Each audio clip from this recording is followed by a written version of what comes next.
Hey guys. Tonight we begin with the bizarre, ambitious, and sometimes eyebrow-free world of medieval beauty standards. A world where the goal wasn't to look healthy, but rather like someone who'd just been politely exercised. So before you get comfortable, take a moment to like the video and subscribe, but only if you genuinely enjoy what I do here. And let me know in the comments where you're tuning in from and what time it is for you. It's always fascinating to see who's joining us from around the world. Now, dim the lights, maybe turn on a fan for that soft background hum, and let's ease into tonight's journey together. In the medieval world, looking pale wasn't a sign that you needed more sleep. It was a fashion statement, a social flex, a silent announcement to the world that said, "I am too rich to ever see the sun, thank you very much." Unlike today, where a healthy glow might suggest yoga, smoothies, or a trip to the coast, medieval beauty flipped the script. Tanned skin. That meant you worked outside, which meant you were poor, which meant, gasp, manual labour, and nothing said not beautiful in the 14th century like knowing how to milk a cow. So, the paler you were, the higher your perceived status. And when we say pale, we don't mean a soft ivory glow. We're talking translucent, porcelain with vascular undertones, skin so light it looked like you might have been recently startled by a ghost, or were a ghost. Of course, nature doesn't always cooperate, especially if you were born with an actual working circulatory system. So, people helped it along. Noblewomen, and even men occasionally, would apply white lead powder to their faces. It provided that signature corpse chic glow, and, as a bonus, slowly poisoned you. But beauty has always had its price. Some would use vinegar-soaked cloths to bleach their skin. Others applied a mixture of crushed pearls and egg whites, which not only lightened the face, but also had the side effect of making one's cheeks feel like a stale omelette. Veins were sometimes painted onto the arms and chest, using blue pigment to simulate delicacy. Because nothing says noble like pretending your skin is about to split open. Even literature got in on it. Romantic poems described women as pale as milk, white as snow, and once, wan as the moon in winter. Which is a nice way of saying, "She looks like she might faint. I love it." This pale aesthetic wasn't just about beauty. It was shorthand for class, purity, and complete economic disengagement with agriculture. If you could afford to be fragile, you were winning. Beauty in the Middle Ages often required commitment, and by commitment, we mean a slow, decorative form of chemical warfare on yourself. Because for those striving to achieve that prestigious pale complexion, nature just wasn't enough. So, they reached for makeup, specifically lead-based white face powder. Yes, lead, as in the thing we now seal off old buildings for. But back then, it was considered cutting edge. The result was a smooth, pale, matte finish, the medieval equivalent of high-definition foundation. It made the skin look flawless, and eventually feel very not flawless. White lead powder was made by combining vinegar and metal, then allowing it to corrode into a white crust that could be ground into a fine powder. Apply that daily, and voila. You looked like a luminous, delicate aristocrat with a secret death wish. And if your skin began to flake, blister, or fall off in small diplomatic chunks, even better. It meant the makeup was working. Probably, this wasn't a one-product routine either. Many added mercury-based rouge for colour, or chalk dust for more staying power. Egg whites were brushed over the face for a smooth, glazed look. Basically, if it came from a barn or an alchemist's shelf, someone had rubbed it on their face in the name of elegance. The downside? Other than the obvious slow poisoning? Lead-based products caused everything from chronic fatigue and skin ulcers to hair loss and premature death, which is not listed on most modern skincare labels. But the fashion endured. Because if the choice was between dying slowly and being mistaken for a peasant, nobility often chose the scenic route to the grave. Men weren't always immune either. Some male courtiers also used powders or skin treatments, especially in the later medieval and early Renaissance courts, where image mattered almost as much as lineage. or at least as much as smelling less terrible than your rival. Of all the medieval beauty trends, the obsession with high foreheads may be the most eyebrow-raising. Literally, because people were removing their eyebrows for it. A tall, smooth, uninterrupted forehead wasn't just fashionable, it was considered elegant, intelligent, and divine. It was the architectural marvel of the medieval face. The ideal forehead said, "I spend my days reading psalms and looking pensively out of castle windows." Not, "I own a shovel." To achieve this noble look, women went to extreme, and frankly itchy, measures. Eyebrows were plucked out completely, and sometimes even scalp hair was removed, inch by inch, to push the hairline further back. This wasn't a trim. This was a full-on forehead expansion project. Medieval grooming manuals advised women to use tweezers, hot cloths, and depilatory creams made from things like cat dung, quicklime, or vinegar-soaked leeches, all in the name of showcasing a forehead that could double as a sundial. The results were striking. Portraits from the time show women with serene expressions and foreheads so vast you could host a joust on them. Combined with pale skin and soft facial features, this high-domed aesthetic became shorthand for refined beauty. It wasn't all about the face either. Fashion supported this look. Tight-fitting hoods, wimples, and hennins, those famous cone-shaped hats, all helped pull the hairline up, or at least hide the part where your eyebrows used to live. And this wasn't just some isolated castle trend. From England to France to Italy, noble women leaned into the high forehead style, while artists and poets reinforced it by praising women whose faces began somewhere near the crown of the head. Of course, not everyone could afford the time or tools to pluck themselves into perfection. So, in a moment of medieval ingenuity, some women faked it by drawing their new forehead slightly higher and covering the rest with headbands or veils. That's right. The Middle Ages had their own version of contouring. It just involved a lot more fabric. In medieval Europe, eyebrows weren't just underappreciated, they were actively eliminated. Modern trends may celebrate bold brows, feathered arches, and TikTok tutorials, but in the 14th and 15th centuries, eyebrows were seen as unnecessary facial clutter. To achieve the ideal look, women plucked their eyebrows into near non-existence, or erased them entirely. Why? Because a bare, smooth forehead was considered elegant and refined, and any sign of actual hair growth interrupted the aesthetic. Eyebrows were basically seen as stubborn weeds on the garden of the face. Some went even further and shaved the brow area completely, ensuring that not a single strand interfered with their alabaster, high-domed glory. It's the sort of commitment that would make modern beauty influencers blink twice, mostly because there were no brow pencils to draw them back in. To remove the brows, medieval women used tweezers, wax, pumice stones, or, for the especially brave, mixtures containing quicklime, vinegar, or arsenic. Yes, arsenic. Because nothing says dedication to your look like risking mild facial melting. This was more than just a passing fad. Art from the period, from illuminated manuscripts to oil portraits, confirms the trend. Noble women are frequently depicted with smooth foreheads and expressionless eyes, framed by nothing but skin. The result is either serene or slightly alien, depends on the lighting. Interestingly, the no-brow trend wasn't entirely uniform. In some parts of Europe, thin or lightly arched brows persisted, especially as influences from the Middle East and Byzantine Empire filtered through trade and war. But by and large, the message was clear. If people can see your eyebrows, you're doing it wrong. And this wasn't just for women. Men, especially those close to court life, occasionally trimmed or groomed their brows as part of a larger aesthetic of refinement. Though full removal was rare among males, unless they'd lost them in a particularly heated theological debate.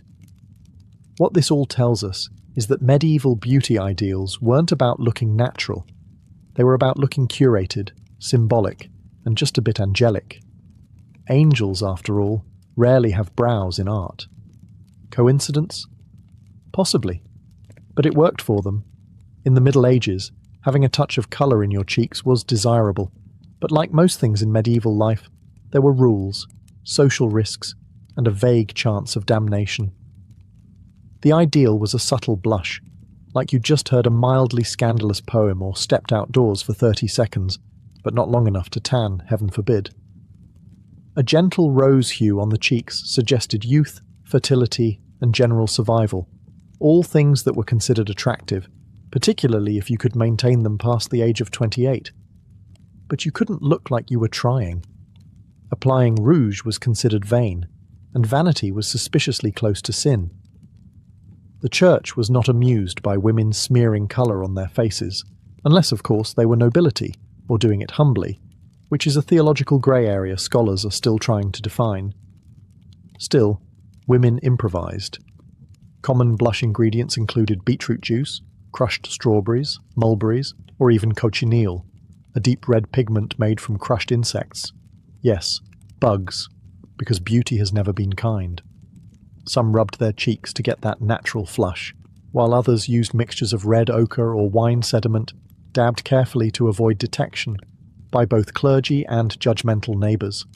For the wealthy, rouge could be made from red lead or cinnabar, both of which were incredibly toxic.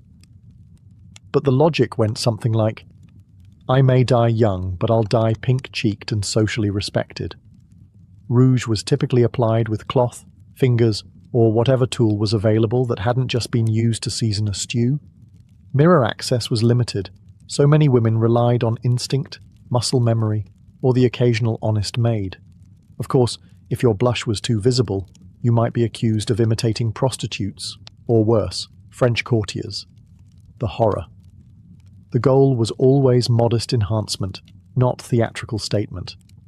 And if someone complimented your glow, you were expected to deny everything and mutter something about the wind. Even nuns occasionally wore a touch of rouge, discreetly, and supposedly only on feast days.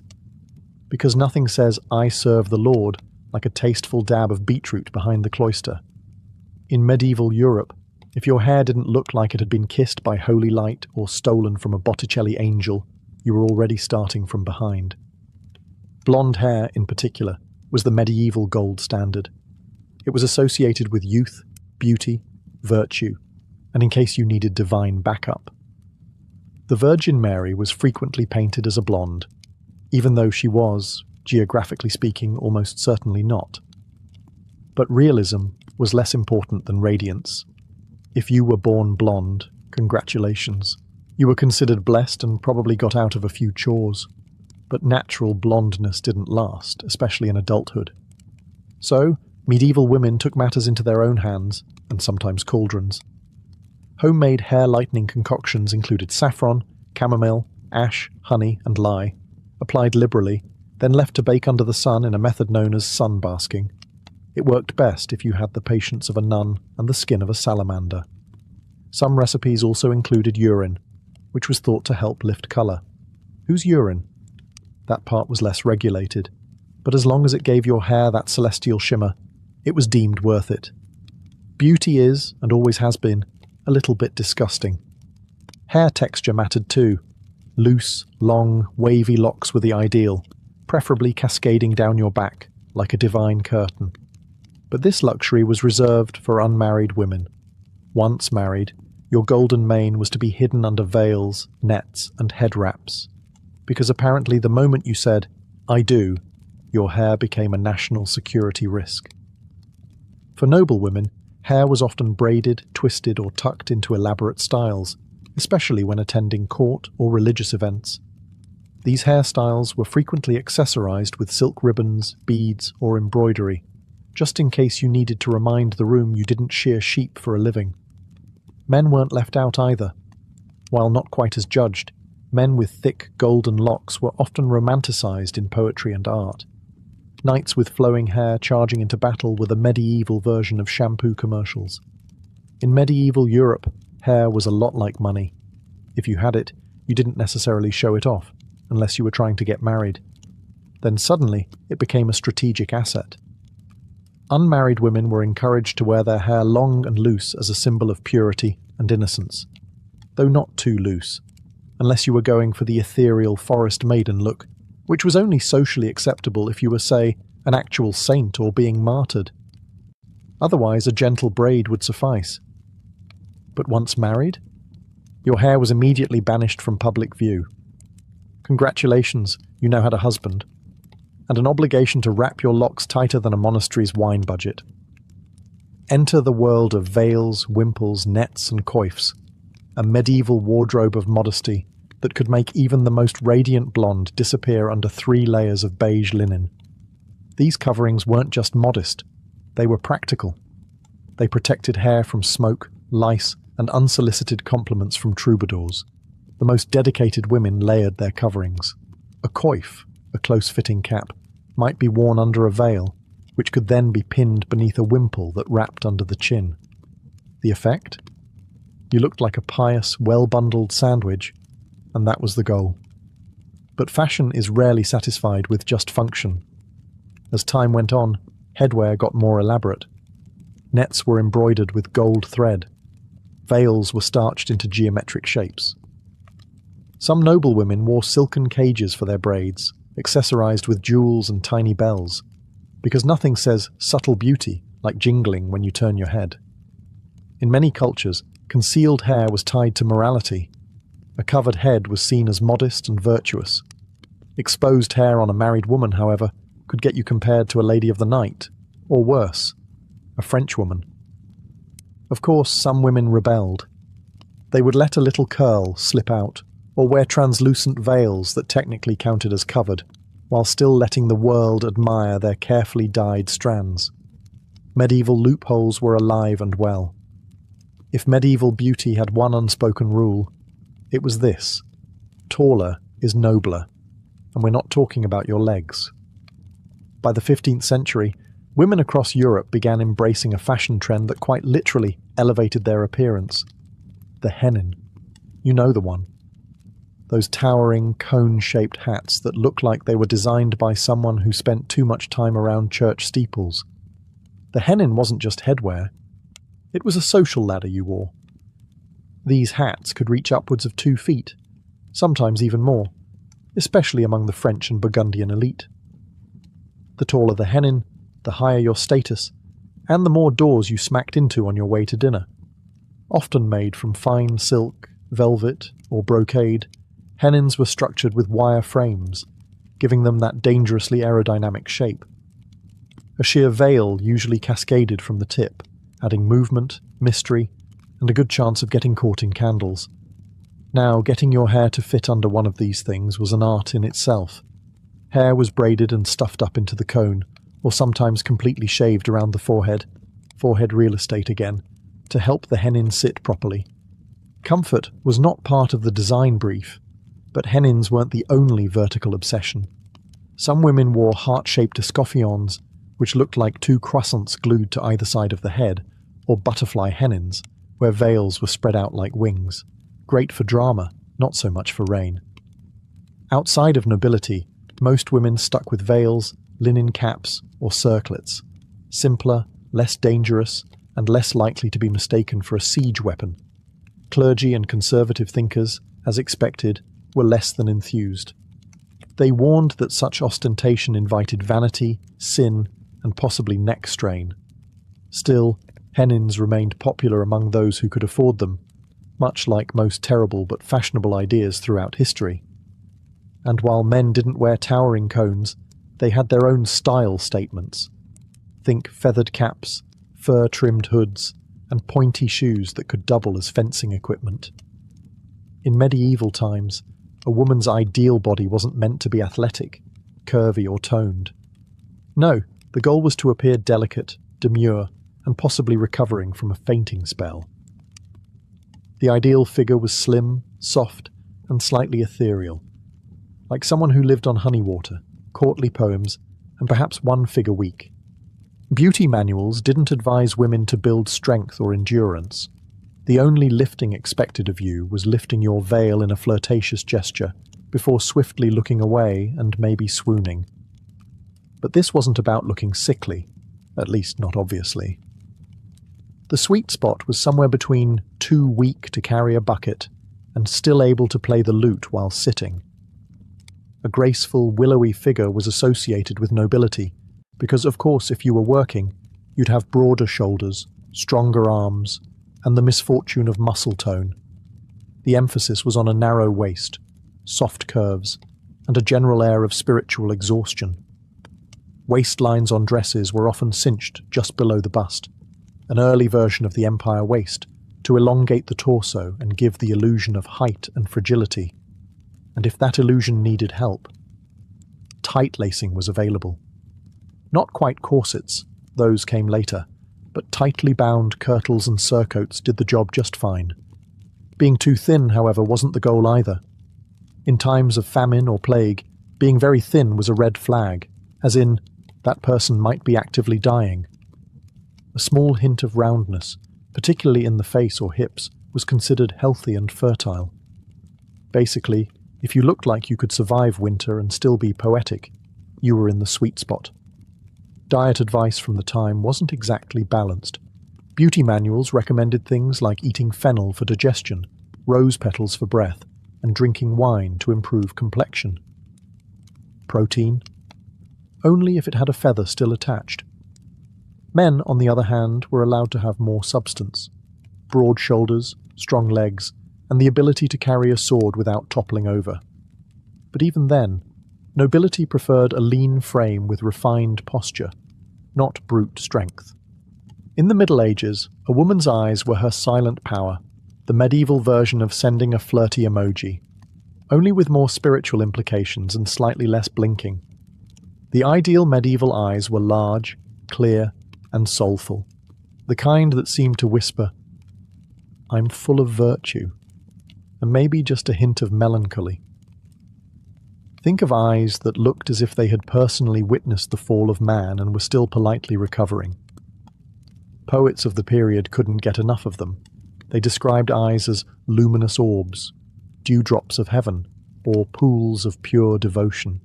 What they rarely said was bloodshot, allergy-ridden, or I was up all night churning butter. Light-coloured eyes, blue or grey, were often idealised in Northern Europe, associated with innocence, purity, and the general assumption that you hadn't seen too many disturbing things, or at least pretended not to. In Southern Europe, darker eyes were admired too, especially if they came paired with a noble lineage and a good dowry. Enhancing the eyes was challenging. There were no medieval eyeliner pens, just charcoal, soot, and optimism. Some women dabbed a little black powder around the lashes to make the eyes look bigger, risking irritation, blurry vision, or starting the world's first accidental smoky eye. But most women relied on nature and strategic lighting. Want to look more wide-eyed? Stand near a candle? Want to look virtuous? Look downward at all times, even if you trip over the cat. Interestingly, slightly teary eyes were admired. It suggested emotional sensitivity, piety, and perhaps that you'd just finished praying or reading something uplifting, like a 300-line poem about chastity. Artificial tears weren't available, but staring directly into smoke or enduring mild public humiliation usually did the trick. As for eye contact, it was a delicate dance. Too much could be seen as bold, flirtatious, or suspiciously French. Too little, and you risked seeming shifty or possessed. The trick was to occasionally glance up from beneath lowered lids, like someone who'd memorized the Bible but wasn't about to brag. Let's talk about something rarely mentioned in medieval love poetry: breath. Specifically, what it smelled like. While a knight might wax lyrical about his lady's rosebud lips or pearl-like teeth, he usually skipped over what happened when those lips opened. That's because medieval dental hygiene was, at best, an aspirational concept, and minty freshness wasn't invented yet. Unless you count standing near a herb garden and hoping for the best. Still, fresh breath was technically considered desirable. A gentle, sweet-smelling mouth hinted at youth, health, and that you probably hadn't eaten garlic and eels for breakfast, though, statistically, you had. Medieval women did what they could. They chewed parsley, fennel seeds, cloves, cinnamon sticks, and occasionally twigs, not just for the taste, but to keep the mouth tolerable. Think of it as the pre-mint version of gum. It didn't sparkle your teeth, but it made you slightly more kissable, or at least less terrifying in close conversation. For those with access to apothecaries, there were also herbal pastes and mouth rinses made from sage, vinegar, and myrrh. These were applied sparingly, both because they were expensive and because opening your mouth too wide in public was considered a bit much. Toothbrushing, as we know it, wasn't standard. Instead, people wiped their teeth with cloth, rubbed them with chalk or crushed herbs, or used chew sticks, small fibrous twigs that could scrub and double as something to fidget with while your suitor recited bad poetry. And while halitosis wasn't exactly romantic, it wasn't considered shocking either. After all, everyone had bad breath to some degree, and they all had bigger problems, like surviving winter or avoiding being burned as a heretic. For noblewomen, the trick was to minimize offense while maintaining grace. Conversations took place at arm's length. Public affection was limited, and when in doubt, fan yourself and look contemplative. Bonus points if you carried a small pomander, a scented orb filled with herbs, to wave gently in your own direction as needed.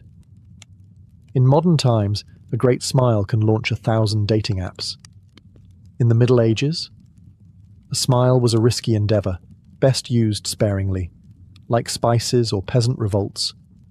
Why? Well, medieval dental hygiene wasn't exactly flourishing. Teeth were important, yes, but more for chewing bread than charming suitors.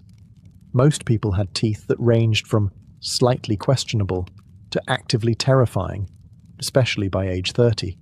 So the fewer people saw them, the better. This wasn't entirely due to negligence. Tooth decay was rampant thanks to diets heavy in bread, porridge and mead, and lacking in toothbrushes, dental floss, or literally any kind of fluoride. Sugar wasn't widely consumed yet in most of Europe, but even basic starches broke down into tooth-tarnishing misery.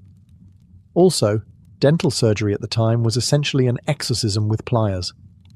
Despite this, a healthy smile was quietly admired, just not loudly celebrated. White, even teeth were rare and seen as a mark of youth and fortune and perhaps a miracle. But people weren't going around flashing big, toothy grins like medieval toothpaste commercials. In fact, a demure, closed-lip smile was far more fashionable. Think, I might be contemplating a sonnet rather than I'm thrilled to be here. Some women even used powders made of sage, salt or ground-up coral to try and clean or whiten their teeth. These methods were mildly effective and mostly abrasive. Imagine brushing with sand and hoping for the best. But overall, teeth were tolerated, not flaunted. Medieval art, for instance, almost never depicts open-mouthed smiles. Even saints and angels usually keep their mouths politely closed, as if they too were quietly aware of the risks of showing molars. Men weren't immune either. A knight might win the heart of a lady with his bravery and chiseled jawline, but no ballad ever included the line, "His bicuspids gleamed like ivory." There's a reason troubadours sang about eyes, hair and hands, not breath and bite alignment. When it came to medieval beauty standards for men, the expectations were oddly specific. You didn't need to be chiseled like a Greek statue, but you also couldn't look like you'd just fallen off a hay cart. The sweet spot was somewhere between ready to joust and could write a poem about jousting without actually doing it. The ideal man was tall, lean, broad-shouldered, and, very importantly, nobly unbothered. Not overly muscular, that suggested labour, but not soft either. That suggested laziness or too much mead. You wanted to look like you could swing a sword, but only if the squire was busy. A defined jawline, high cheekbones, and a straight nose were all considered attractive.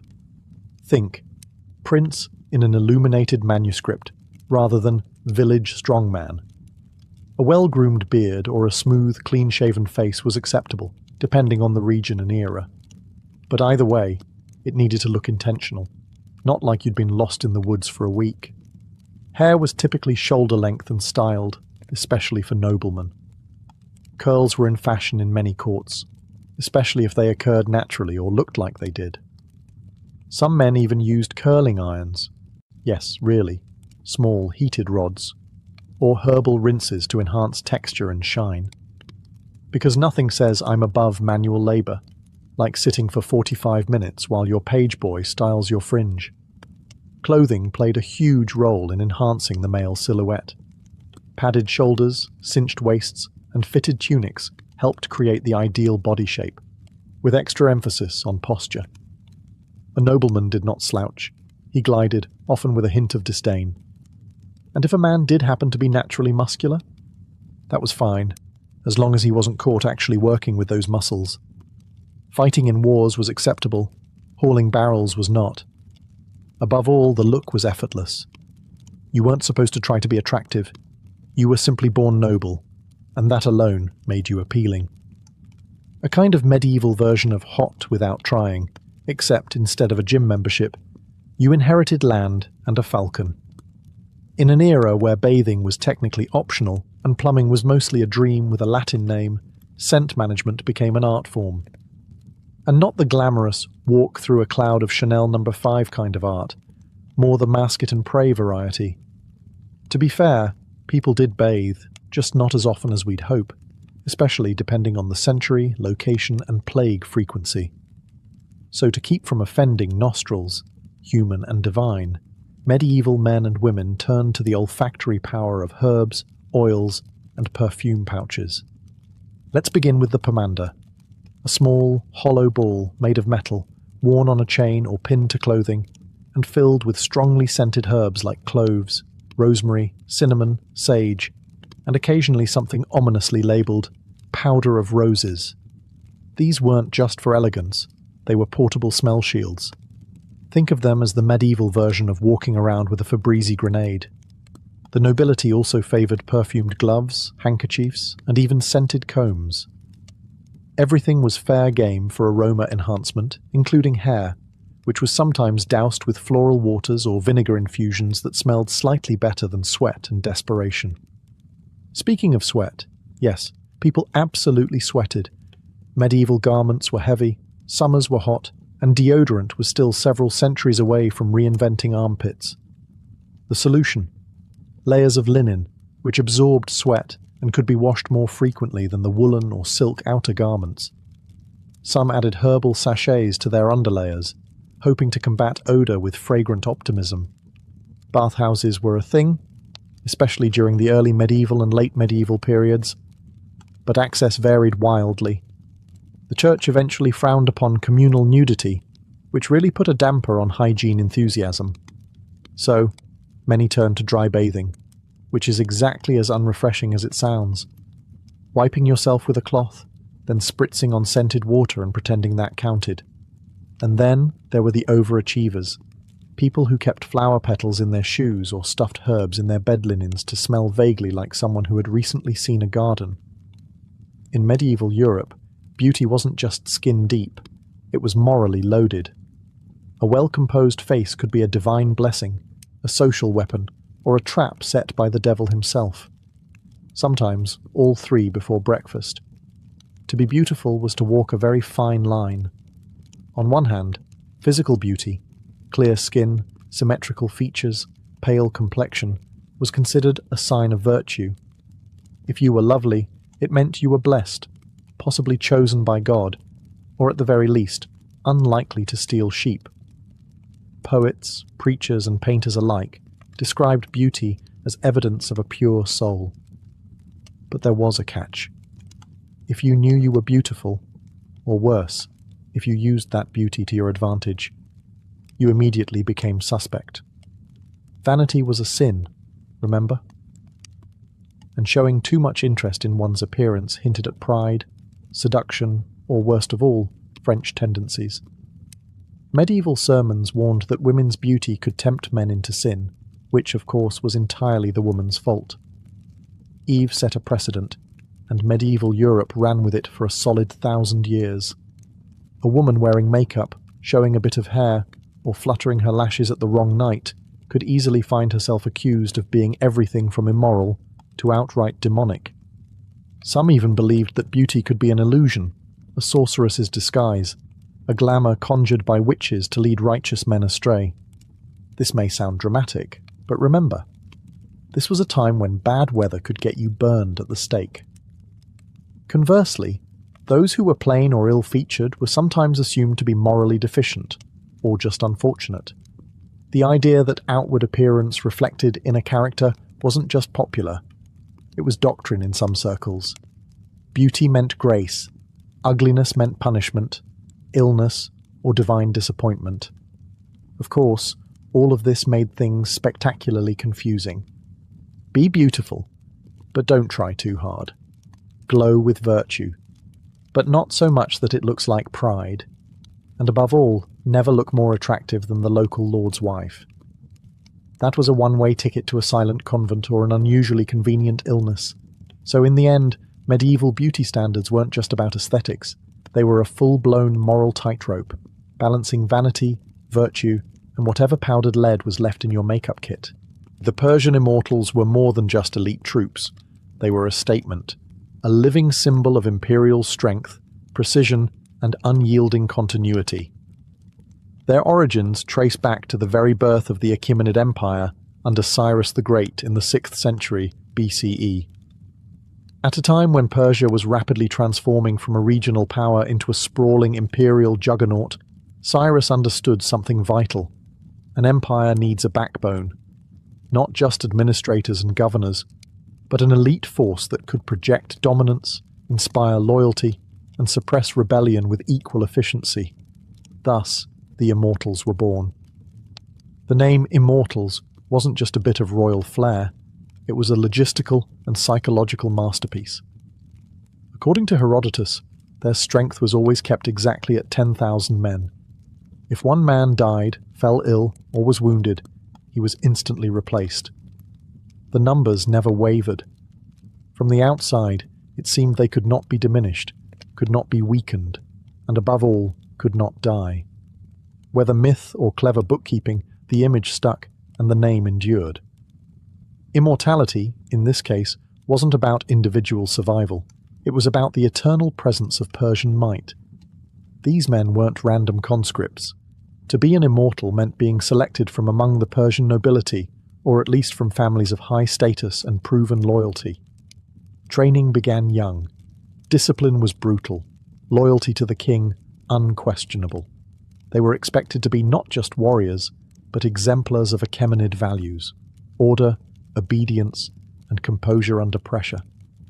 They were also richly dressed, robes of fine materials, scale armor beneath their garments, and often armed with a spear, bow, short sword, and a wicker shield.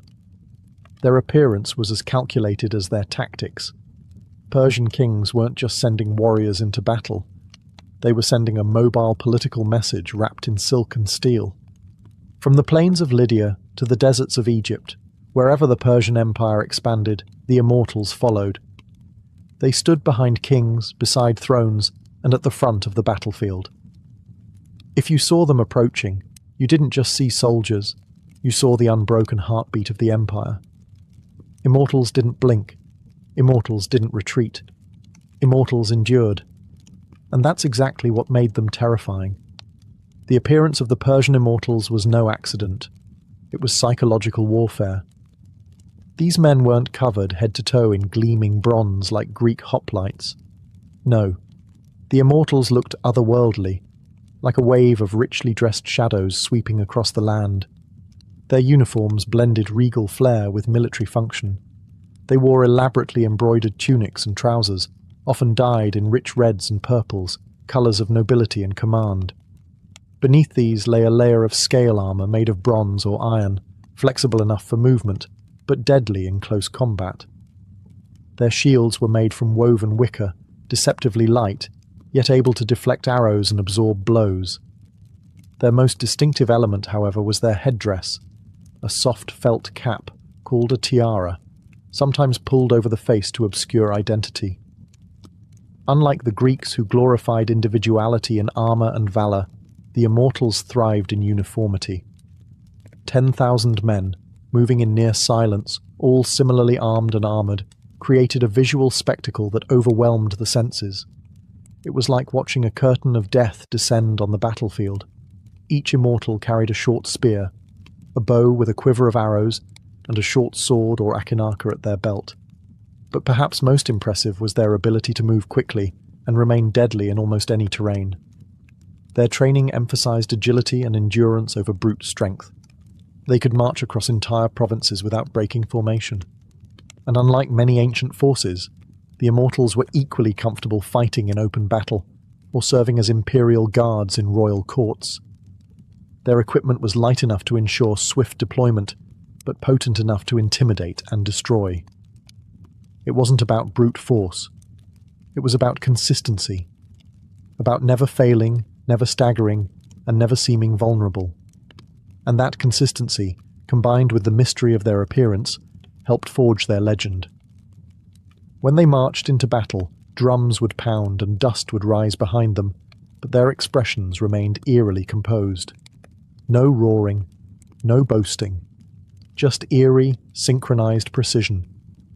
It was as though they were not men, but machines, crafted not in flesh, but in discipline, ritual, and fear. To face the Immortals wasn't simply to face death. It was to face a concept, that some armies didn't just fight. They endured, without pause or pity. To be an Immortal was not just a job, it was a lifelong identity, a status symbol, and in some ways, a sentence. While they were revered and richly rewarded, the expectations were immense. These men lived under constant scrutiny. Their food, clothing, and housing were all provided by the state, but not out of kindness. It was to ensure absolute control. From the moment they entered the ranks, they belonged not to their families, but to the empire. Most Immortals came from Persian, Median, or Elamite nobility, but lower-ranking sons of loyal families could rise into the ranks if they showed exceptional discipline. Training began in childhood, often within military academies attached to the royal court. Boys learned archery on horseback, how to endure pain and hunger, how to march in step, and most importantly, how to obey without hesitation. There was no room for glory-seeking or personal ambition. An Immortal who stood out too much was corrected. The formation was sacred. Unity came above all. Discipline ruled every corner of their lives. They followed a strict daily routine. Wake before dawn. Drill in silence. Maintain weapons and armor. Meals were eaten communally, always modest, always nutritionally calculated for endurance. Meat, flatbread, dates, and wine were staples, but luxuries were discouraged. The empire needed warriors, not pampered aristocrats. When not on campaign, the Immortals served as guards for the king and his court. But even then, their duties were more than ceremonial. They stood watch for assassination attempts, monitored nobles for disloyalty, and maintained order in the most volatile places of the empire.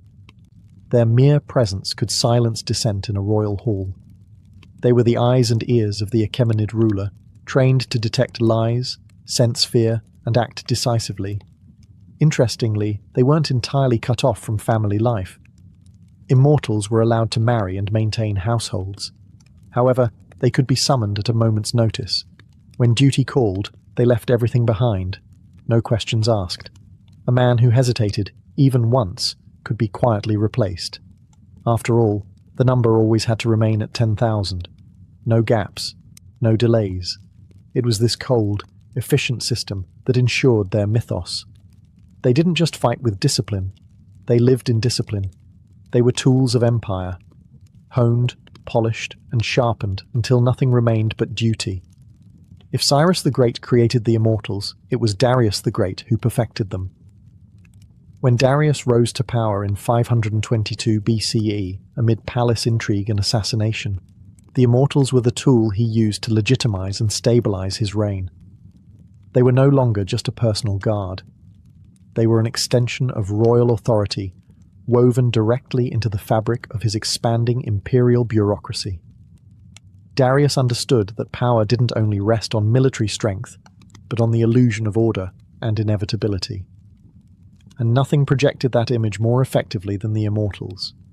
He paraded them at festivals, had them stationed prominently around his new capital of Persepolis, and sent them on high-profile missions. They were always visible, always composed, always the same. 10,000 eternal faces of Persian dominance. But Darius also reshaped their tactical role.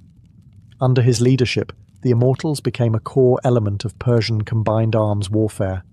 No longer just elite infantry, they were often deployed alongside archers, cavalry, and chariotry in coordinated strikes. Darius placed immense value on strategic flexibility, and the Immortals had to adapt. They trained more rigorously in ranged combat, siege warfare, and battlefield coordination.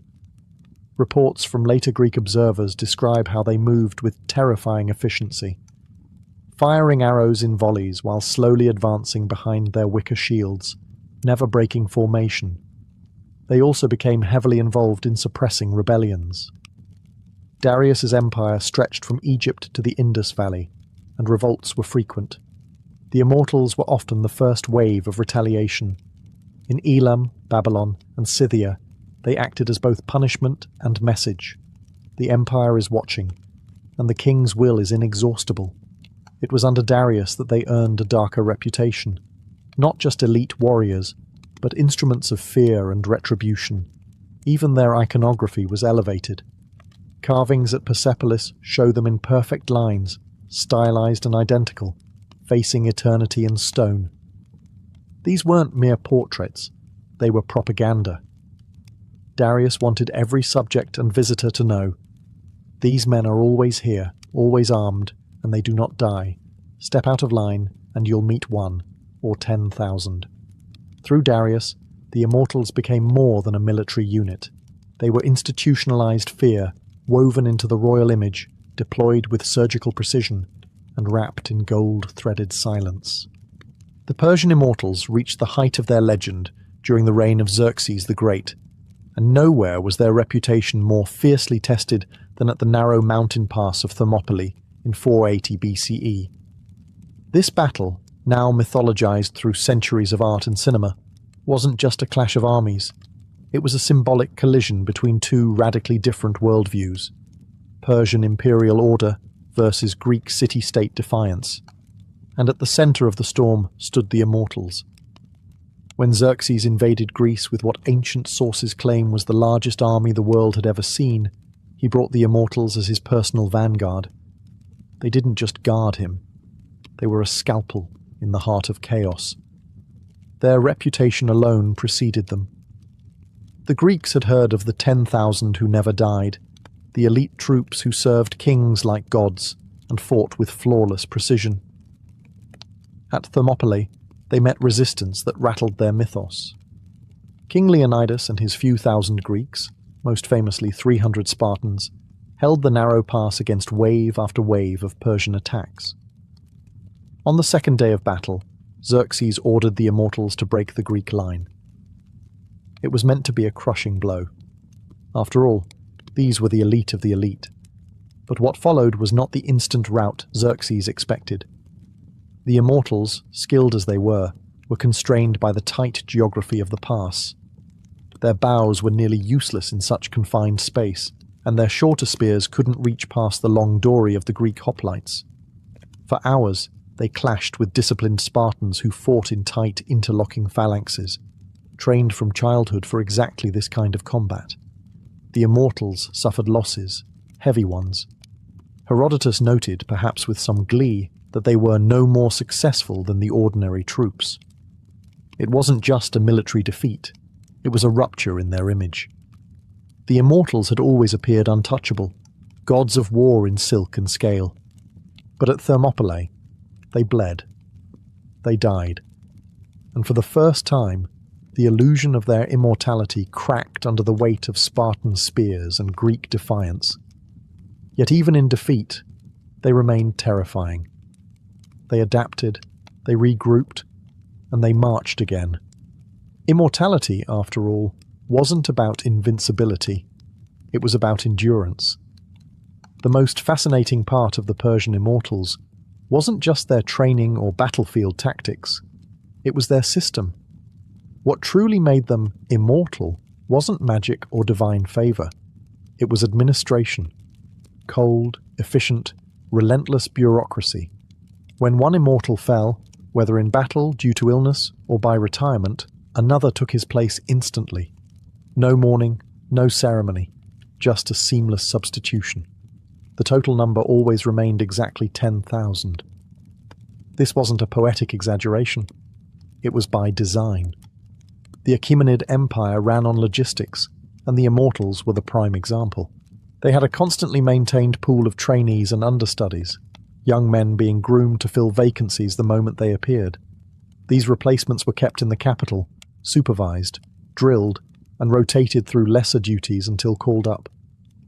This internal structure made the Immortals far more than a static, elite unit. They were a living system of excellence, always regenerating, always evolving. To facilitate this, records were kept with meticulous care.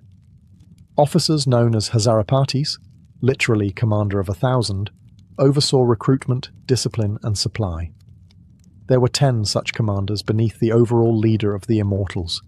Below them, a web of sub-commanders, scribes, and quartermasters ensured every man had the correct arms, rations, lodging, and medical support. Lose a man in Egypt? A replacement is dispatched from Susa. A soldier breaks a leg during patrol in Media? His successor is already packing his gear. This machinery extended beyond just military readiness. It was psychological. The illusion of 10,000 unchanging warriors was a tool of imperial terror. If you killed one, another immediately stepped into his place. It didn't matter who they were individually. The identity was irrelevant. The presence was eternal. Like a hydra of discipline and silk, the Immortals created the illusion of unstoppable force, because the machine never paused to grieve. Even off the battlefield, this system functioned flawlessly. If an Immortal's family became disloyal or politically compromised, he was quietly removed and replaced. No scandal, no drama. The line moved forward as if nothing had changed. This mechanism, so alien compared to the glory-seeking Greek ethos, was perhaps the Immortals' greatest strength. Not skill, not courage, but the cold certainty that they could never truly disappear. While the Persian Immortals are remembered as warriors, they were also something far subtler, diplomats in armour. In the Achaemenid worldview, military force wasn't just about conquest, it was about presence, and the Immortals were often deployed not just to fight, but to be seen, to enter foreign courts as living representations of Persian elegance and power. Their silken robes, gilded weapons, and perfect discipline made them terrifying in battle, but mesmerizing in peace. When ambassadors arrived in foreign lands, the Immortals often accompanied them, not for protection, but as spectacle. Imagine a small elite escort entering a Greek or Babylonian city. 10 men, perfectly synchronized, dressed not in rough leather or blood-stained bronze, but in fine tunics laced with gold, silent and unreadable behind their soft felt headdresses. They didn't shout or threaten. They didn't need to. Their very existence was a negotiation. In satrapies, provinces, Immortals were regularly stationed to remind local governors where true power resided. They rarely interfered with civil rule, but they were always there, watching. A whisper of sedition could bring a squad of them to a governor's door. Rebellion in the provinces was often stopped before it began, simply because the alternative, facing the Immortals, was too dreadful to consider.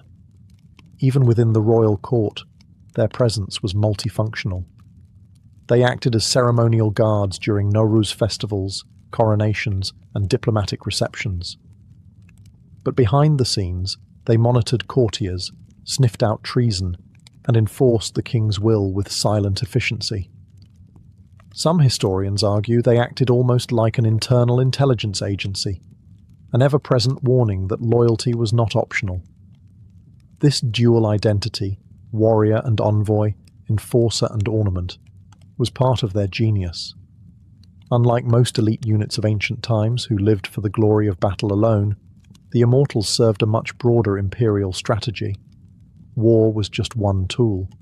Theirs was an empire held together not just by swords, but by symbols. The Immortals understood that fear and awe are siblings. In foreign courts and remote palaces, their arrival sent a clear message. The king is watching, The empire is eternal, and resistance is not worth the cost. And in this way, they fought wars without ever unsheathing a blade. All empires age, and so do their legends. By the later years of the Achaemenid Empire, the Immortals were still feared, still respected, but no longer invincible. The machinery that had once made them immortal began to rust, not with a dramatic collapse, but with slow, creeping inefficiency. As Persian kings grew increasingly detached from the battlefield, more concerned with courtly luxury and intrigue, the Immortals too began to shift. From hardened warriors into royal ornaments. Under kings like Artaxerxes and Darius III, the elite guard still existed, still dressed the part, still marched in perfect formation. But cracks had formed. Recruitment standards slipped. Political favoritism began to seep into their ranks. Where once only the most disciplined and loyal men were selected, now nobles pulled strings to place unworthy sons into the sacred 10,000. The result was subtle, but fatal. Uniformity without spirit, discipline without heart. This decay became tragically obvious when Alexander the Great launched his invasion of Persia in 334 BCE.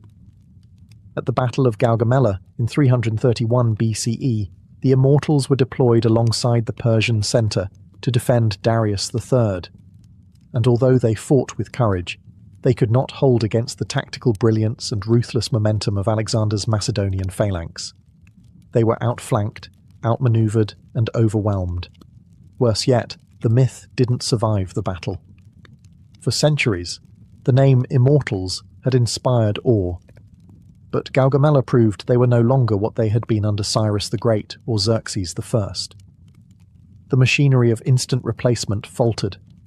The backup system that once made their losses invisible simply wasn't in place anymore. The unit never recovered. When Alexander marched into Persepolis and took the royal palace, he walked into a shell of an empire. The Immortals weren't there to defend it. The unbroken line had finally been broken. But their story didn't end with defeat. Elements of the Immortals lived on. Alexander co-opted Persian traditions into his army. Later, in the Sasanian Empire, a new elite force would rise, sometimes even called Immortals again by historians.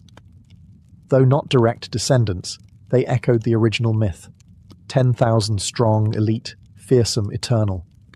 Even in their fall, the Immortals left a blueprint. They had shown the world how to build not just an army, but a legend. The Persian Immortals may have vanished from the battlefield, but their influence never disappeared. Long after the fall of the Achaemenid Empire, the idea of an unbreakable elite fighting force remained lodged in the imagination of generals, kings, and storytellers alike. Their legend endured not because they won every battle, but because they represented something larger, the perfection of state-controlled power, an army that didn't age, didn't question, and didn't falter. When the Greeks described them, it was with a mix of awe and suspicion. Herodotus called them immortals, not because they could not be killed, but because they could not be seen to die. Their replacements were immediate, their presence eternal. To the Greeks, this was eerie, almost unnatural. They were used to war as a chaotic, personal affair. The Immortals were something else, precise, faceless, disciplined to the edge of humanity. In Roman times, scholars still referenced the Immortals when speaking of ancient power. Even Byzantine historians noted the structure of the Persian elite guard as something to be admired. And in the early Islamic period, Arab historians recounted tales of the 10,000 who had once guarded kings of old, their spears glinting like a forest of silver under the desert sun. The concept would be revived again in the Sasanian Empire, where an elite cavalry corps, sometimes referred to by historians as the New Immortals, served as the empire's armoured fist. Though not directly descended from the Achaemenid unit, they carried the same mission, embodying imperial invincibility. Even Napoleon Bonaparte, centuries later, studied Persian military organisation and praised their structure. Culturally, the Immortals seeped into myth. Modern media often misrepresents them, turning them into monsters, demons, or masked assassins. But the truth was far more compelling. They were human, terrifyingly human. Ordinary men turned into instruments of empire through relentless training, psychological control, and a deeply embedded system of continuity. They didn't need magic to become legendary, just consistency and silence. Their greatest weapon wasn't their sword. It was the idea that they were always coming, an eternal shadow on the horizon. And so the immortals live on, in stone carvings, in battle doctrines, and in the whispered fears of those who know that power, when well organized and endlessly replaced, can become something very close to immortality. Before there were legends of Greek Amazons, there were the Scythians, nomadic warriors of the Eurasian steppe, feared and respected from the Black Sea to the Altai Mountains. Unlike most ancient societies, Scythian women didn't stay behind the tents weaving cloth or raising children. They rode horses, wielded bows, and went to war. And they didn't just accompany men into battle. They led and fought with lethal skill. These were not exceptions. This was the culture. Greek historians like Herodotus were stunned when they encountered these women. He described entire tribes where women refused to marry unless they had first killed an enemy in combat. His words, originally intended as exotic curiosities, have since found archaeological proof. Burial mounds, called kurgans, scattered across Ukraine, Kazakhstan, and southern Russia, have yielded astonishing finds. The skeletons of young women buried with bows, arrows, swords, and even battle-inflicted injuries. One such discovery revealed a woman with an arrowhead lodged in her spine, her body armoured, her grave richly furnished. These weren't ceremonial weapons. They had been used, and so had she. Scythian society was fundamentally different from its contemporaries. Life on the steppe demanded mobility and resilience. Everyone, male or female, had to ride, hunt, and defend the tribe. Girls learned archery as young as boys did. They wore the same leather trousers, the same armour. They even wore their hair and tattoos in similar fashion, indistinguishable on horseback under a storm of arrows. This created a warrior culture in which gender roles were fluid on the battlefield, but strict off it. A Scythian woman could be deadly at full gallop, and then return home to fulfill ritual and maternal duties. The two roles were not in conflict. They were complementary. Greek myths of the Amazons may have been inspired by exaggerated encounters with Scythian women. But while the Amazons of myth vanished into fantasy, the Scythians were real. They fought Persians, clashed with Greeks, and terrified the Macedonians. And for centuries, they roamed the steppe with fire and fury, men and women alike.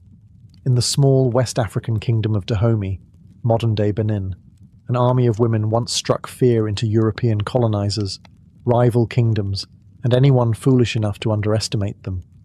They were known as the Agogi, but the French nicknamed them the Dahomey Amazons, comparison to the Greek myths. But these warriors were very real. By the 18th and 19th centuries, the Agogi had become the standing royal guard of Dahomey's king. But they weren't just guards. They were elite infantry, trained to kill, to defend, and to never retreat. Initially, they may have started as elephant hunters or palace attendants, but over time they evolved into a formal, feared military force. Recruited as young girls, often chosen for their strength or spirit, the Agogi were separated from families and placed into intense training. Discipline was total. They ran obstacle courses filled with thorns, sparred with real blades, and swore oaths of celibacy and absolute loyalty to the king. They wore braided sashes and carried muskets, machetes, and clubs. But their deadliest weapon was psychological.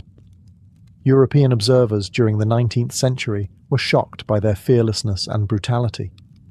One French officer noted with unease how a Dahomey Amazon rushed forward, ripped open a man's throat, then calmly wiped her blade.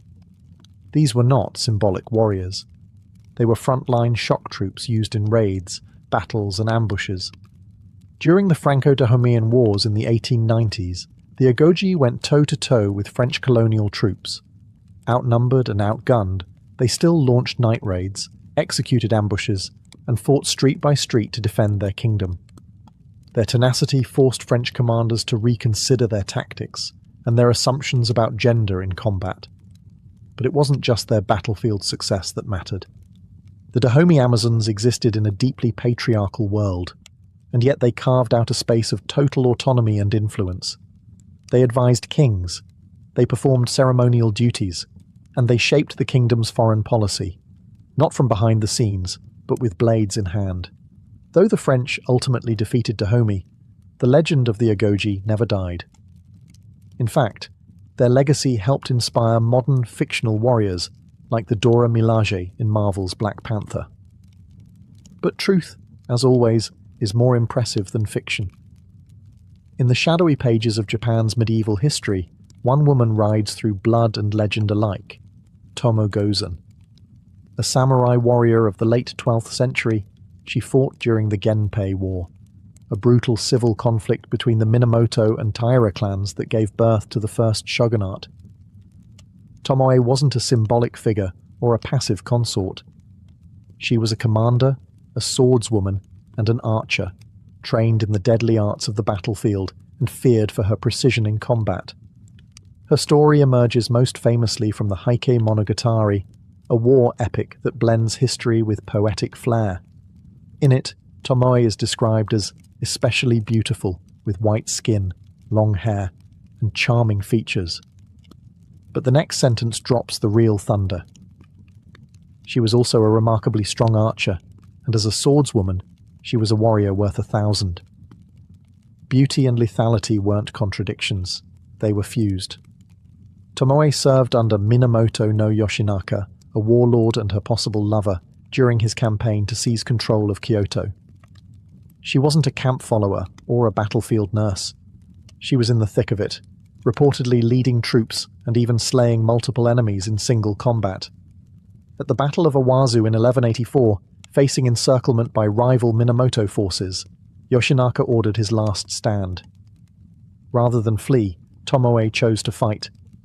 In one of her most famous encounters, she's said to have dismounted a charging enemy horseman, wrestled him to the ground, and beheaded him on the spot. She then calmly remounted and continued into the chaos. That moment, possibly embellished, possibly true, has endured for centuries as a symbol of her unmatched composure and skill. But what happened to Tomo after the war remains a mystery. Some say she was captured and forced into marriage. Others say she became a nun, retreating into silence. Still others believe she vanished, like a ghost, back into the mists of legend. Whatever the truth, the legacy of Tomo Gozen survived in theatre, folklore, and national memory. In a society built on rigid gender roles and patriarchal control, Tomo Gozen stood apart, blade drawn, head high, and utterly unafraid. She wasn't just fighting for her lord, she was fighting for her right to exist in a world that told her she shouldn't.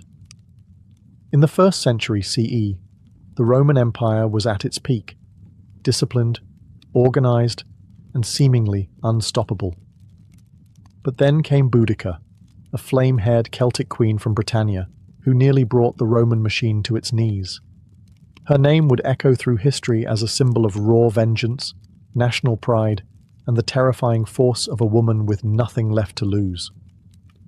Boudica was the wife of Prasutagus, king of the Iceni tribe in what is now eastern England. He was a client king under Rome, a puppet ruler allowed to maintain power as long as he kept the peace. But when Prasutagus died, Rome ignored his will and moved to seize his lands outright. In the process, Roman officials flogged Boudica publicly and, according to Tacitus, raped her daughters. It was a brutal humiliation designed to crush rebellion. Instead, it lit a wildfire. In 60 or 61 CE, Boudica united several British tribes and launched one of the most ferocious revolts in Roman history. And she wasn't a figurehead. Roman accounts describe her leading her army from a chariot, spear in hand, dressed in a flowing tunic and a massive gold torque around her neck. Her fiery hair streamed behind her as she rode, calling her people to war. She was part priestess, part general, and all fury. Her forces descended on Camulodunum, modern Colchester, burning it to the ground. Next came Londinium, the seed of modern London, where she slaughtered Roman colonists and razed the city. Historians estimate over 70,000 Romans and sympathizers were killed in just a few months. Her army left a trail of ash and shattered arrogance behind them. But the Romans, under Governor Gaius Suetonius Paulinus, regrouped. Despite being vastly outnumbered, they lured Boudicca into a pitched battle where Roman discipline and formation tactics proved decisive. The rebellion was crushed. Boudicca, facing defeat, is said to have taken poison rather than be captured. Though her uprising failed, Boudicca's legacy only grew. Roman historians painted her as a barbarian, and yet one whose courage and leadership were impossible to ignore. For the British, especially in later centuries, she became a symbol of resistance against tyranny, both foreign and domestic. In the war-ravaged steppes of Central Asia, during the golden age of Mongol expansion, there emerged a woman who terrified warriors and embarrassed princes, not with a sword, but with sheer physical dominance. Her name was Kutulun, and she was the great-great-granddaughter of none other than Genghis Khan. But she didn't just ride in his shadow, she carved out a legend of her own, one headlock at a time. Born around 1260 CE, Kutulun was the daughter of Kaidu Khan, a powerful cousin of Kublai Khan and a rival claimant to leadership in the Mongol Empire. Kutulun was raised like a warrior prince, trained in archery, horse riding, and battlefield tactics. But she stood out most for her talent in wrestling, a deeply respected and highly competitive sport among the Mongols. According to the Persian historian Rashid al-Din, Kutulun vowed she would only marry a man who could beat her in a wrestling match. Many tried, all failed. Dozens of suitors walked away defeated and humiliated, some even wagering horses, gold, or herds on their chances. It's said she amassed 10,000 horses from her victories, turning her into not just a champion, but one of the wealthiest women on the steppe. But Kutulun wasn't just tossing men onto the dirt for fun. She fought alongside her father in real battles, commanding troops and breaking enemy lines. During campaigns against both rival Mongol factions and Chinese forces, Kutulun was Kaidu's most trusted military advisor. He even considered naming her as his successor, an unprecedented move in a culture dominated by male warlords. This, unsurprisingly, sparked backlash. Some Mongol nobles whispered that her influence was unnatural, her power too threatening. In the end, Kaidu didn't make her his heir, choosing a male relative instead, but her reputation endured. Even Marco Polo, who travelled through the Mongol Empire, wrote of a Mongol princess who fought like a tiger and could ride and shoot as well as any man.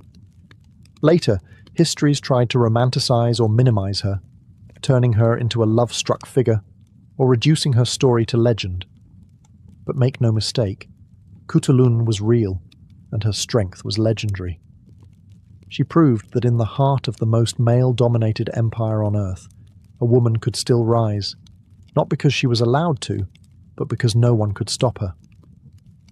In a time when women couldn't vote, own land freely, or even wear men's clothing without risking arrest, one French teenager not only wore armour, she led armies. Joan of Arc, born in 1412 in a tiny village called Domremy, was an illiterate peasant girl. But by the age of 17, she would command troops, confront kings, and bend the course of the 100 Years' War between France and England. Her rise wasn't born from military training or noble lineage. Joan claimed divine inspiration. She said she heard voices, those of saints like Michael, Catherine, and Margaret, who told her that she had been chosen to drive the English from France and crown Charles the Dauphin as king. It was a wild claim, one that should have gotten her dismissed as mad. Instead, it got her an audience with the future King Charles VII. The court tested her, clergy grilled her for weeks, but somehow she passed. They saw something in her, conviction, charisma, something unexplainable. And so, clad in white armour, her banner flying high, Joan was sent to Orléans, a besieged city that symbolized the war's turning point. French commanders were skeptical, but Joan's mere presence revitalized their spirit. She didn't just stand on the sidelines. She led charges, braved arrows, and rallied troops under fire. Against all odds, the French lifted the siege. The victory electrified the nation. Joan became known as the Maid of Orléans, a symbol of divine favor and patriotic resistance. After a string of victories, she escorted Charles to Reims, where he was crowned king, just as the voices had foretold. But power, fame, and miracles come with enemies. In 1430, she was captured by Burgundian allies of the English. Tried by a pro-English ecclesiastical court, Joan was accused of heresy, witchcraft, and notably, wearing male clothing, a crime punishable by death.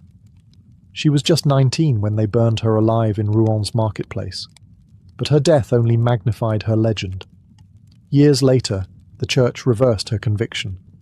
Centuries later, she was canonized as a saint. By the time Nakano Takeko took up her naginata, a bladed polearm favored by samurai women, Japan was changing fast. It was the late 1860s, and the samurai class was being dismantled as the country modernized. But in one final stand for the old ways, this young woman would write herself into history as the last true Onabu geisha, female warrior of the samurai tradition. Nakano was born in 1847 into a respected family of scholars and warriors.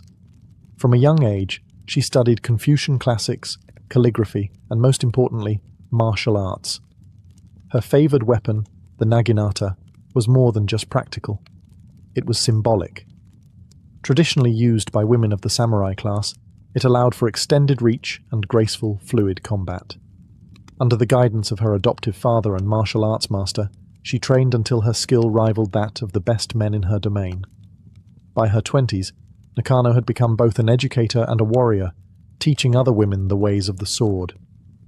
But in 1868, when the Boshin War broke out, a civil conflict between the imperial forces and the old Tokugawa shogunate, Nakano didn't stay behind.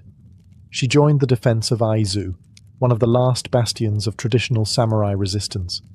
Women were not officially allowed to serve, but Nakano formed an unofficial unit of female fighters known as the Joshitai, the women's army. Clad in hakama pants and traditional armor, these women fought fiercely alongside the men, protecting their families, their city, and their way of life. At the Battle of Aizu, Nakano led her unit in hand-to-hand combat against imperial troops armed with rifles. According to witnesses, she killed several enemies before being shot in the chest. Knowing she was mortally wounded and unwilling to be captured or defiled, she asked her sister to behead her. Her body was buried at a temple in Fukushima, her sword beside her. Nakano's bravery was legendary, even in defeat. Today, statues of her stand in Japan, particularly in Aizu, where she's remembered not only as a warrior, but as a woman who refused to bow to modernity, to patriarchy, or to death itself. In the smouldering ruins of World War II, one name sent shivers down the spines of German soldiers on the Eastern Front: Lyudmila Pavlichenko. Nicknamed Lady Death by her enemies, she wasn't a myth, a morale booster, or a propaganda figure. She was the real thing. A Soviet sniper who tallied 309 confirmed kills, including 36 enemy snipers, she was the most lethal female sniper in recorded history. Born in 1916 in what is now Ukraine, Pavlichenko was competitive from a young age. She was fiercely patriotic and a natural marksman. When Nazi Germany invaded the Soviet Union in 1941, she was just 24 years old and studying history at university. But instead of books, she picked up a rifle and volunteered for the Red Army. Officials initially suggested she become a nurse. She refused. She wanted a combat role, and she got one. Deployed to the front lines during the siege of Odessa and later the siege of Sevastopol, Pavlichenko earned her reputation the hard way. She spent long hours motionless, camouflaged in freezing terrain, waiting for the perfect shot. Her targets weren't just foot soldiers. She hunted officers, machine gunners, and rival snipers. She operated with nerves of steel, patience bordering on supernatural, and an absolute hatred for the invaders. Her kill count climbed so high, she was pulled from the front and sent on a diplomatic tour of the United States, Canada, and the UK. There, she met President Franklin D. Roosevelt and formed a friendship with Eleanor Roosevelt, who admired her composure and intellect. Pavlichenko gave speeches, urging the Allies to open a second front in Europe and mocking reporters who asked her sexist questions about makeup and skirt length. After the war, she didn't retreat into obscurity. She earned her degree, became a historian, and trained future generations of Soviet snipers. Though she suffered from war-related trauma and injuries, her legacy endured. She received the Hero of the Soviet Union Medal and remains a national hero in both Russia and Ukraine. In a world that often doubts the place of women in war, Lyudmila Pavlichenko didn't argue. She didn't protest. She simply did the job, better than almost anyone who ever lived. For every famous name, Boudica, Tomoy-Gozin, Lyudmila Pavlichenko, there are countless others whose stories have slipped through the cracks of mainstream history. History, after all, was largely written by men, and when women picked up swords, rifles, or spears, they were often omitted, downplayed, or turned into myth. But make no mistake, warrior women have been there all along, across continents, across centuries, and their silence was not voluntary. Consider the Trung sisters of Vietnam, Trung Trac and Trung Nhi, who led a rebellion against Chinese occupation in the 1st century CE. They rode elephants into battle, rallied thousands of followers, and ruled an independent state for 3 years before being crushed by superior Chinese forces. Their resistance is still commemorated today, with temples and festivals in their honor, even though global history books rarely mention them, or the Ya Asantewaa of the Ashanti Empire in West Africa, who, in 1900, led a rebellion against British colonial forces. As Queen Mother, she rallied her people when the British demanded the sacred Golden Stool, the symbol of Ashanti sovereignty. She delivered fiery speeches and led her troops in battle, showing that leadership and defiance knew no gender. There were Viking shield maidens, likely not as common as legend suggests, but very much present. Archaeological finds confirm that women were buried with weapons, armor, and even war horses, not as ceremonial tokens, but as warriors. There were Apache women fighters in the American Southwest, like Lozan, a spiritual warrior who rode and fought beside her brother, the famous leader Victorio. In every era, in every region, warrior women fought, not always to conquer, but to protect, to defend their families, their cultures, their homes. Some led armies, others fought as lone figures in resistance movements. Some were queens, some were peasants. But all shattered the lie that war belonged to men alone. Today, their legacy is being reclaimed. From scholarly research to pop culture representations, the stories of these women are finally resurfacing, and each rediscovered name is a reminder. History is not just what was written, it's also what was erased. These women didn't ask to be remembered, they asked to be respected, and slowly, the world is beginning to listen. In the heart of ancient Mesopotamia, modern-day Iraq, music wasn't just entertainment, it was ritual, power, and language. And no instrument embodied this more than the lyre. Among the world's earliest stringed instruments, the Mesopotamian lyre dates back over 4,500 years, emerging from the Sumerian city of Ur, where music was woven into both temple ceremony and royal court life. The lyres of Ur weren't simple harps carved from wood. They were intricate, beautifully crafted objects, often adorned with gold, silver, lapis lazuli, and detailed animal motifs. One of the most famous examples is the bull-headed lyre, discovered in a royal tomb in the 1920s by Sir Leonard Woolley. Its soundbox was shaped like a bull's body, and the instrument's head was covered in gold leaf, its beard made of lapis. But this wasn't just for show. The bull was a symbol of strength, and its presence on a lyre may have been spiritual, not decorative. Played with the fingers or a small plectrum, the lyre produced a resonant, haunting tone. Though we can't hear ancient melodies exactly as they were, scholars believe the Sumerians used a heptatonic scale, 7 notes, much like modern Western music. Clay tablets inscribed with early musical notation provide tantalizing clues, showing that music theory and scale construction existed even then. These lyres weren't confined to palace halls. In temples, music accompanied offerings and prayers to the gods. Hymns were sung with lyre accompaniment in honor of deities like Inanna and Enlil, turning music into a sacred bridge between human and divine. In funerary rites, lyres mourned the dead, helping guide souls into the afterlife. They weren't just instruments, they were voices of transition and transformation. Mesopotamian musicians held a respected role in society. Some were female priestesses, others were court performers. They memorized complex songs passed down orally, often learning from a young age within structured schools for scribes and musicians. Today, replicas of these ancient lyres are played in museums and reconstructions, their soft, twanging echoes reminding us that long before Mozart, before medieval minstrels, or even Homer's sung epics, humans were plucking strings in the desert, chasing beauty in sound.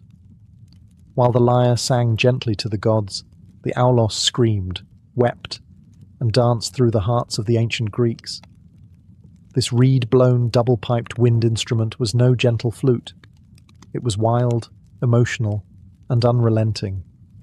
To the Greeks, music wasn't just entertainment, it was ethos, a force that shaped the soul. And the aulos embodied its most primal edge. Unlike the lyre, which symbolized harmony and order, favored by Apollo, the aulos was associated with Dionysus, god of wine, ecstasy, and madness. It was often played during rituals, dramatic performances, and military marches, giving it a range of emotional and functional uses. It consisted of 2 pipes, usually made of wood, bone, or ivory, each with its own reed and fingering holes. The musician, or aulit, played both pipes simultaneously, producing a dense, penetrating sound, closer to a bagpipe than a modern flute. This required incredible breath control. Musicians often used a technique called circular breathing, inhaling through the nose while pushing air out through the cheeks, allowing them to play continuously.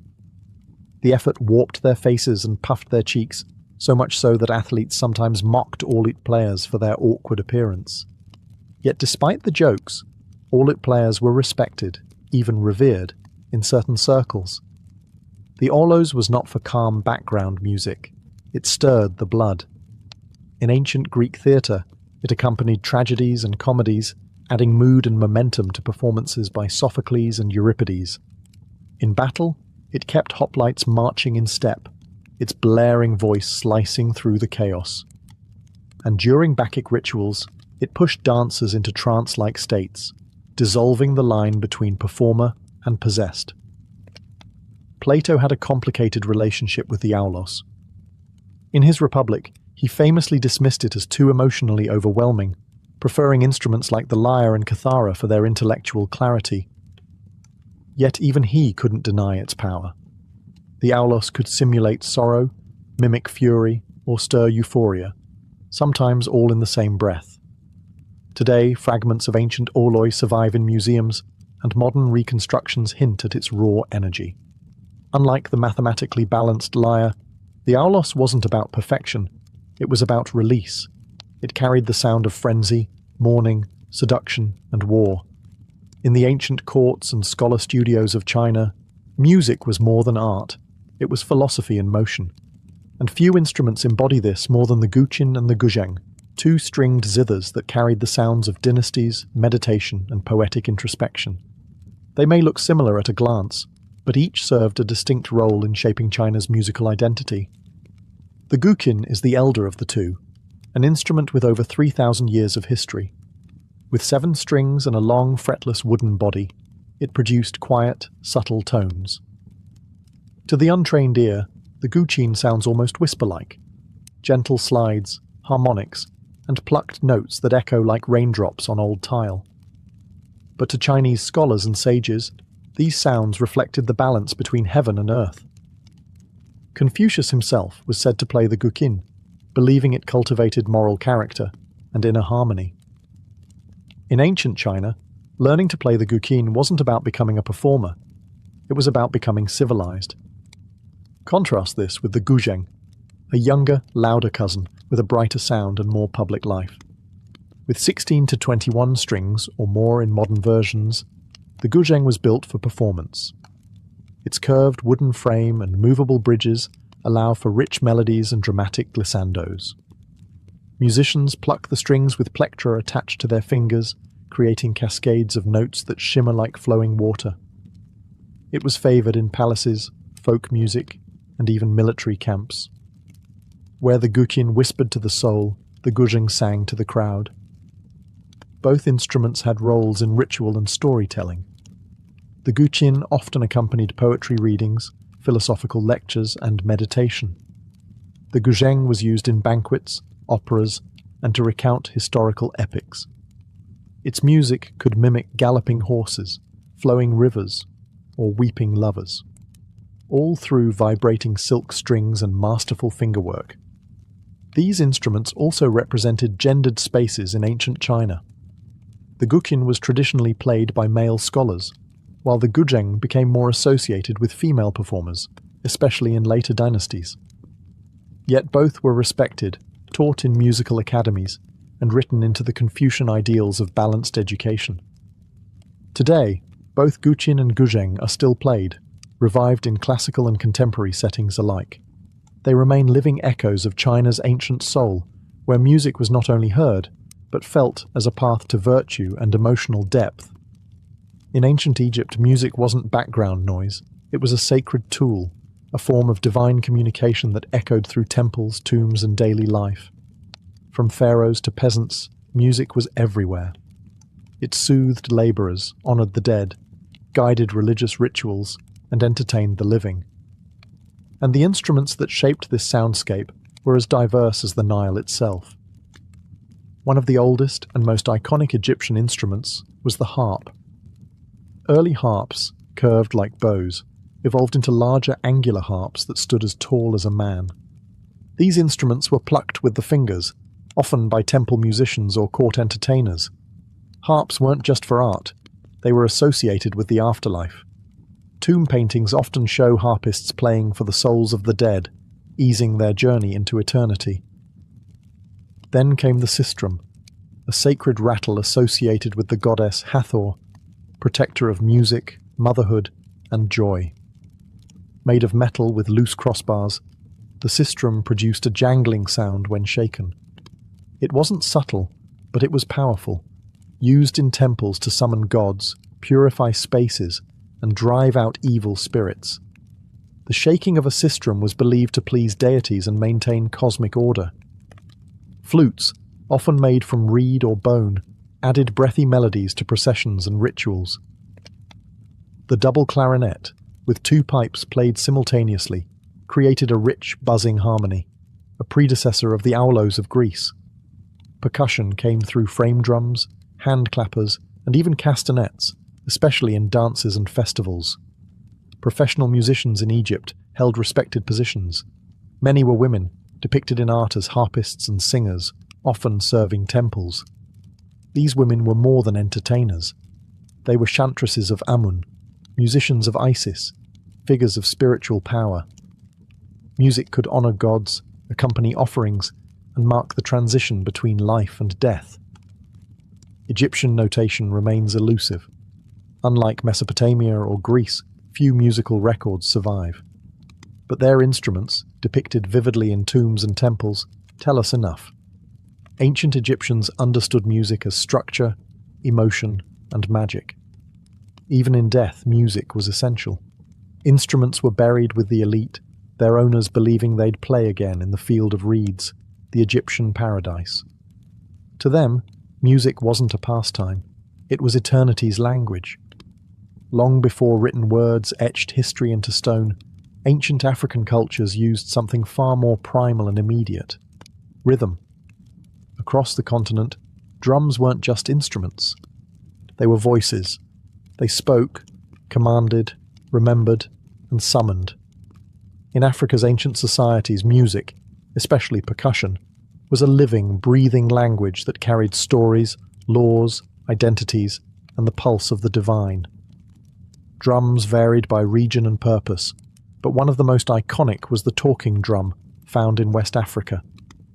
Shaped like an hourglass and strung with leather cords, this drum could mimic the tonal language of the people. Skilled drummers could speak entire phrases by adjusting tension on the cords while striking it with a curved stick. Messages were sent across villages, announcing births, deaths, warnings, or royal summons, long before the invention of paper or the postal system. The drum became the continent's first wireless communication system. But drums weren't just practical, they were spiritual. In kingdoms like ancient Kush and Nok, drums summoned ancestors and deities. In Ife and Benin, they honoured kings and gods in elaborate court rituals. Drumming was central to initiation ceremonies, healing rituals, and funerals. It was said that to beat a sacred drum was to awaken forces beyond the veil. African drums came in countless forms: djembe, dundun, bugarabu, and kidi, each with specific roles in the musical hierarchy. They were carved from single logs, carefully hollowed, and fitted with animal hide, each tuned to a specific pitch or tone. The craftsmanship was sacred, passed down from father to son, with rituals even during the making of the instrument. And percussion didn't stop at drums. Rattles, bells, shakers, and thumb pianos added layers of rhythm and melody, creating a complex, polyrhythmic soundscape that Western music wouldn't fully understand until centuries later.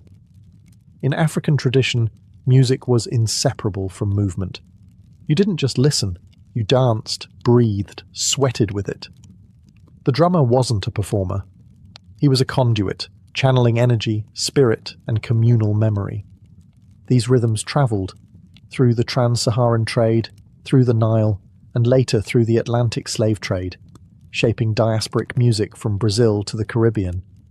But their heart was always Africa, where the beat wasn't entertainment.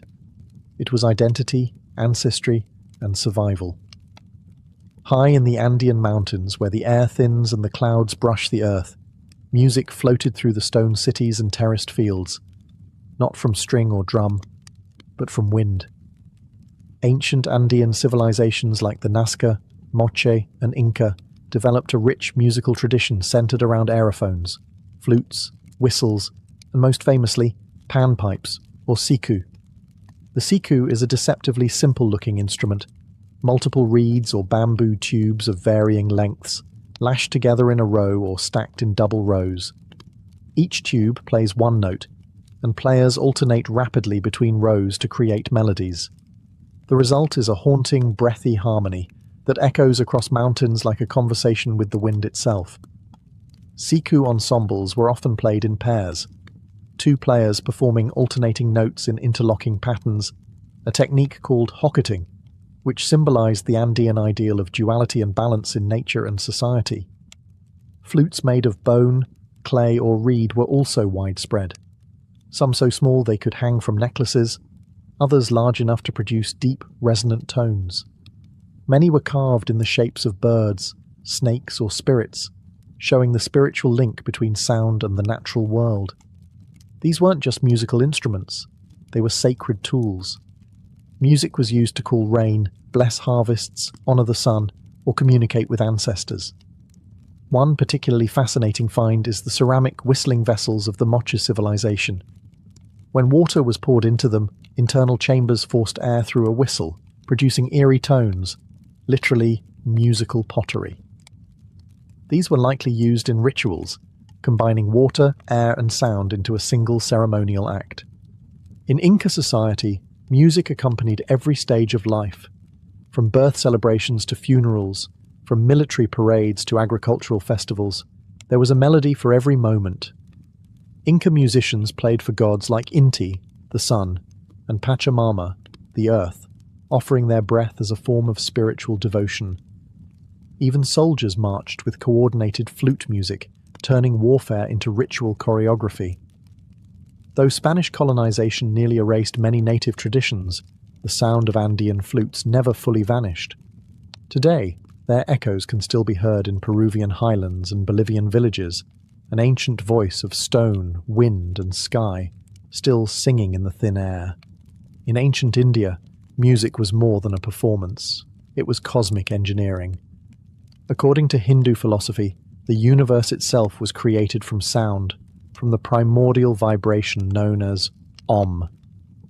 From this belief grew one of the world's most intricate and enduring musical traditions, rooted in ritual, mathematics, and spiritual transformation. Early texts like the Vedas, dating back to at least 1500 BCE, already contain hymns known as Saman chants, which were meant to be sung, not just recited. These hymns formed part of sacred rituals, with specific melodies designed to align the soul with divine forces.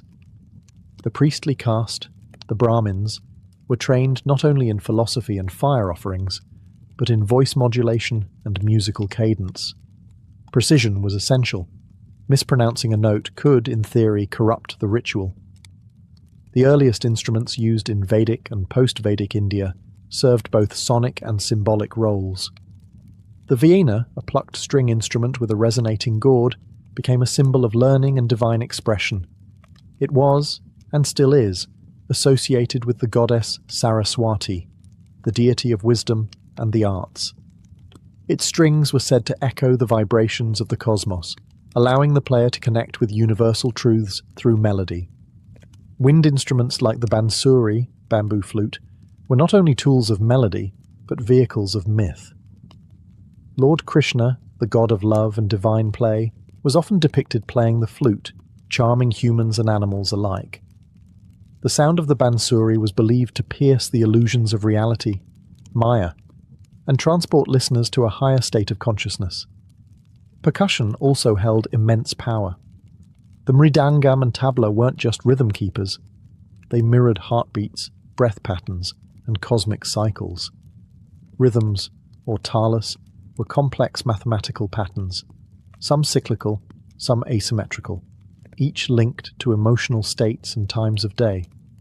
Indian music was deeply tied to rasa theory, the belief that music should evoke specific emotional flavors like love, heroism, serenity, or sorrow. Even in ancient times, ragas, melodic frameworks, were designed to stir the soul and guide meditation. Unlike many ancient traditions lost to time, India's musical roots have not only survived, they've evolved, but at their core remains the same ancient belief that to make music is to touch the divine. In the ancient cities of Mesoamerica, from the towering pyramids of Teotihuacan to the ceremonial plazas of the Maya and Aztecs, music was inseparable from the sacred. It wasn't just art, it was power, used to speak to gods, sanctify blood offerings, summon rain, and terrify enemies. For the peoples of Mesoamerica, music was ritual technology, an invisible thread linking humans to the divine and the dead. Drums dominated the soundscape. The most iconic was the huehuetl, a tall, single-headed drum carved from hollowed tree trunks and played with bare hands. Covered in animal skins and adorned with glyphs or sacred images, the huehuetl throbbed during festivals, warfare, and sacrifices. Its deep, resonant sound echoed through stone courtyards like the heartbeat of the gods. Then came the teponastli, a slit drum made of hollowed wood, played with rubber-tipped mallets. Its surface was carved into two tongues that produced different pitches when struck. The teponastli wasn't just percussive, it could speak. In Nahuatl, the Aztec language, it was said that teponastli could sing the names of deities or the rhythms of fate itself. Wind instruments were also central. Flutes made of bone, clay, and reed were common, often shaped like animals or gods. Some were so intricately made that they could mimic bird calls, jaguar growls, or human screams. In fact, the infamous Aztec death whistle, shaped like a skull and blown like a flute, produces a blood-chilling shriek, possibly used during war or sacrificial ceremonies to strike terror into enemies or open portals to the spirit world. Music accompanied every major event: birth, coming-of-age rites, warfare, agricultural cycles, and death. Musicians and dancers trained in special schools, performing not just for crowds, but for the gods. Certain instruments were reserved for nobles or priests. Playing them incorrectly could be considered a spiritual offense. Even sacrifice, central to Aztec religion, was carried out to a musical score. Drums pounded, flutes wailed, and conch shells howled while hearts were offered to the sun. The music didn't soothe, it activated. It guided souls, fed gods, and kept the cosmic engine turning. In Mesoamerica, music wasn't a backdrop. It was the ceremony. It wasn't meant to entertain. It was meant to transform. Though the civilizations of antiquity have risen and fallen, their music has never truly died. It lingers, not always in sound, but in ritual, design, and cultural DNA. In many ways, ancient music was never meant to be preserved in sheet music or captured in recordings. It was passed through hands, mouths, and hearts, a living tradition encoded in memory and performance. Take the Chinese guqin or Indian veena. These aren't museum pieces. They're still played today, often using techniques that have been passed down for millennia. Performers don't just mimic ancient sounds, they embody them. Each note carries centuries of philosophy, culture, and meditation. In a single pluck, you can feel the same longing or joy that an emperor or sage once felt. In Africa, the drums still speak. The rhythms of the djembe, the call and response of griots, the syncopation of dance, all echo ancient practices that predate colonial maps or written history. Even in the Americas, the haunting breath of the Andean siku, or the thunder of powwow drums among indigenous tribes, reflects echoes of ancestral voices. Some instruments are direct descendants, others are inspired reinventions, but the roots are ancient. Even in modern Western music, ancient concepts survive. The 7-note heptatonic scale used in Mesopotamia laid a foundation for modern harmony. Greek music theory, modes, intervals, ethos, fed into early Christian chant and the eventual birth of classical music. And the instruments? The lyre became the lute, which birthed the guitar. The aulos' double reed design inspired the oboe and bassoon. But perhaps the most enduring legacy is the purpose of ancient music. It wasn't meant to sell tickets or top charts. It was ritual. It was healing. It marked birth and death, sowing and harvest, love and war. It meant something. Even today, music remains our universal language, able to stir emotion without words, to create community without walls. In a digital world overflowing with noise, ancient music reminds us that sound can be sacred, that rhythm can be memory, and melody a thread between worlds. Whether whispered from a guqin, shouted through a war drum, or piped from a clay flute, the songs of our ancestors still echo. We just have to listen.